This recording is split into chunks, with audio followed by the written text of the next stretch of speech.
ఈరోజు సదాశివపేట్ పట్టణం మరియు మండలంలో పట్టభద్రుల ఎన్నిక ప్రశాంతంగా ముగిసింది. మరి ఇందులో ముఖ్యంగా పట్టభద్రులు తమ యొక్క ఓటు హక్కుని రాజ్యాంగం ఆర్టికల్ 169 ప్రకారం ఇచ్చిన ఈ రాజ్యాంగం హక్కుని బ్రహ్మాండంగా వినియోగించుకున్నారు. మరియు ముఖ్యంగా చూసుకున్నట్టయితే 2 పోలింగ్ కేంద్రాలు ఇక్కడ పట్టభద్రులకు ఏర్పాటు చేయడం జరిగింది, 415, 416. మరి ముఖ్యంగా చూసుకున్నట్టయితే ఓటింగ్ ఇందులో అవుట్ ఆఫ్ 1490 ఓట్లలో 1143 ఓట్లు పోల్ అయినాయి. అంటే 76% ఆఫ్ పోల్స్ ఓటైనాయి. మరి బ్రహ్మాండంగా రెస్పాన్స్ ఇవ్వడం జరిగింది. ఓటేసిన ప్రతి ఒక్కరికి ధన్యవాదాలు తెలియజేస్తూ ఉన్నాం.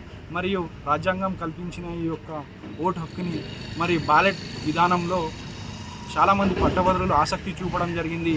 మరియు అధికారులు కానీ, అటు పోలీస్ కానీ, ఇటు మీడియా కానీ చాలా బ్రహ్మాండంగా ఈ ఎన్నిక జరగడానికి కృషి చేసినాయి. సో వాళ్ళ రోల్ కూడా ఉంది. ముఖ్యంగా జిల్లా కలెక్టర్ గారు కూడా చాలా ప్రత్యేక చొరవ చేసి మంచి ఏర్పాట్లు చేయడం జరిగింది. మరి చూసుకున్నట్లయితే ఈ యొక్క పోలింగ్ సర్ది గతం కన్నా ముందు ఇక్కడ పెరగడం చాలా మంచి పరిణామం.